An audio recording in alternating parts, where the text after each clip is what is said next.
Hi friends, ಎಲ್ರಿಗೂ ನಮಸ್ಕಾರ. ನಮ್ಮ ಹತ್ರ ಒಂದು ತಿರಾವಾಲ್ ಗಂಡಿದೆ. ಸೊ ಇದೇನು ಅಂದ್ರೆ ಮನೆಯಿಂದ ಸ್ವಲ್ಪ ದೂರ ಬಿಟ್ರೆ ಜಾಸ್ತಿ ಟೈಮಿಂಗ್ಸ್ ಮಾಡ್ತಾ ಬರೀ 15 ನಿಮಿಷ ಮಾಡುತ್ತೆ, ಆಮೇಲೆ ಛತ್ರಿಗೆ ಬಂದು ಕುತ್ಕೊಳ್ಳುತ್ತೆ.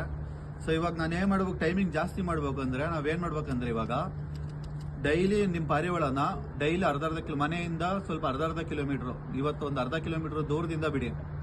ಅದು ರೌಂಡ್ ಹೊಡ್ಕೊಂಡು ಬರುತ್ತೆ. ಅದಾದ್ಮೇಲೆ 1 ಕಿಲೋಮೀಟರ್, 2 ಕಿಲೋಮೀಟರ್, 3 ಕಿಲೋಮೀಟರ್ ಹಂಗೆ ಡೈಲಿ ಒಂದೊಂದು ಅರ್ಧ ಕಿಲೋಮೀಟರ್ ಜಾಸ್ತಿ ಮಾಡ್ತಾ ಹೋದ್ರೆ ಅಕ್ಕಿಗಳು ಟೈಮಿಂಗ್ಸು ಜಾಸ್ತಿ ಬರುತ್ತೆ, ಮತ್ತೆ ನಿಮ್ಮ ಮನೇನು ಹುಡ್ಕೊಂಡು ಬರೋಕ್ ಸ್ಟಾರ್ಟ್ ಮಾಡ್ತವೆ.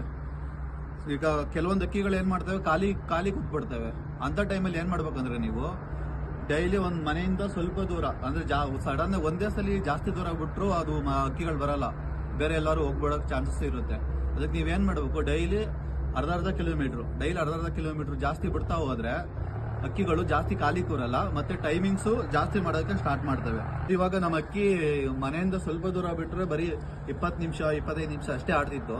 ಸೊ ಅದಕ್ಕೆ ನಾನೇನ್ ಮಾಡಿದೆ, ಡೈಲಿ 1 ಕಿಲೋಮೀಟರ್ 2 ಕಿಲೋಮೀಟರ್ ಹಂಗೆ ಡೈಲಿ ತಗೊಂಡೋಗಿ ಬಿಡ್ತಾ ಇದ್ದೆ. ಸೊ ಟೈಮಿಂಗ್ಸು ಜಾಸ್ತಿ ಆಗಿದೆ ಇವಾಗ, ಮತ್ತೆ ಅಕ್ಕಿ ಖಾಲಿನೂ ಕೂರ್ತಾ ಇಲ್ಲ, ಡೈರೆಕ್ಟ್ ಬಂದು ಛತ್ರಿ ಕೂರ್ತಾ ಇದೆ. ಸೊ ನಿಮ್ಮ ಅಕ್ಕಿಗಳು ಏನಾದ್ರು ಖಾಲಿ ಕೂರ್ತಿದ್ದಾವೆ ಅಂದ್ರೆ ಒಂದ್ ಕೆಲಸ ಮಾಡಿ, ಯಾವ್ದಾದ್ರು ಒಂದು ಖಾಲಿ ಜಾಗ ಇರುತ್ತೆ ನೋಡಿ, ಖಾಲಿ ಗ್ರೌಂಡ್ ಅಥವಾ ಫುಲ್ ಈ ತರ ಖಾಲಿ ಜಾಗದಲ್ಲೋ ಇಲ್ಲ ಕೆರೆ ಗಿರೆ ಹತ್ರ ಇರುತ್ತಲ್ಲ, ಅಲ್ಲಿ ತಗೊಂಡೋಗಿ ಬಿಟ್ಬಿಡಿ. ಸೊ ಅದು ಎಲ್ಲೂ ಕೂರಕ್ ಜಾಗ ಇರಲ್ಲ. ಅವಾಗ ಏನಾಗುತ್ತೆ, ನೀವು ಮನೆ ಹುಡಿಕೊಂಡು ಡೈಲಿ ಮನೆ ಹುಡಿಕೊಂಡು ಬರುತ್ತೆ. ಸೊ ಇಷ್ಟೇ, ಇದು ಮಾಡಿ ಡೈಲಿ ನಿಮ್ಮ ಅಕ್ಕಿ ಟೈಮಿಂಗ್ಸ್ ಜಾಸ್ತಿ ಆಗುತ್ತೆ ಫ್ರೆಂಡ್ಸ್. Thank you.